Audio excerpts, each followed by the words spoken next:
what happens when the number of elderly people in a country grows faster than the younger generation.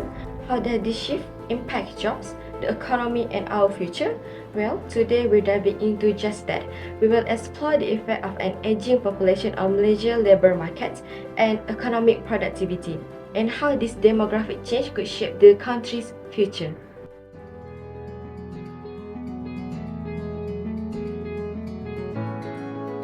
So, what exactly does aging population mean? In simple terms, it refers to a country where there are more older people compared to younger people. This shift happened due to two of main factors. People are live longer thanks to better healthcare, and birth rates are declining. In Malaysia, life expectancy has increased from 69 years in 1990 to 76 years in 2020, according to this graph from World Bank 2020. And while birth rate has decreased from 3.1 children per woman in 1990 to 2.0 in 2020, so it is resulted to more elderly people with fewer younger people to replace them in the workforce. Let's take a look at how this trend is unfolding. This bar chart shows the rise in Malaysia's elderly population over the past decades. From 2012 to 2020, you can see the steady increase in the number of people aged 60 and above.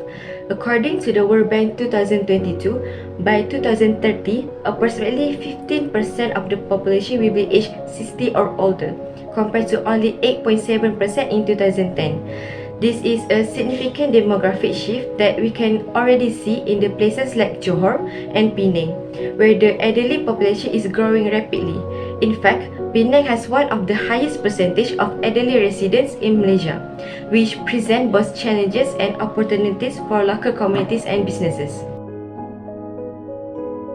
This aging population is having a direct impact on the labor market in two major ways. First, we are facing a shrinking younger workforce. With fewer young people entering the labor force, sectors that rely on younger workers are starting to feel the strain. For example, Malaysia's manufacturing sector is facing labor shortage as many younger workers are opting for higher paying jobs in urban areas, while factories in rural regions struggle to fill positions. According to the Federation Malaysia Manufacture (FMM), over 60% of manufacturing firms report difficulty hiring skilled workers, particularly in sectors like electronic and automotive manufacturing. Secondly, as older workers remain employed longer, it becomes costlier to retain them. Older workers often need specialized training and healthcare to support them to remain effective in their jobs. In industries like agriculture and healthcare, businesses have had to implement retraining programs for older workers to ensure they can contribute productively. In the healthcare sector, hospitals have developed programs to train older nurses and caregivers in new technologies such as telemedicine to allow them to working longer without losing productivity. Let's connect this with the economy. A shrinking labor force leads to slower economic growth. With fewer workers contributing to production, the country's GDP, which is the total value of all goods and services produced, grows at slower rates. This is evident in industries like construction and retail, where labor shortages are more pronounced.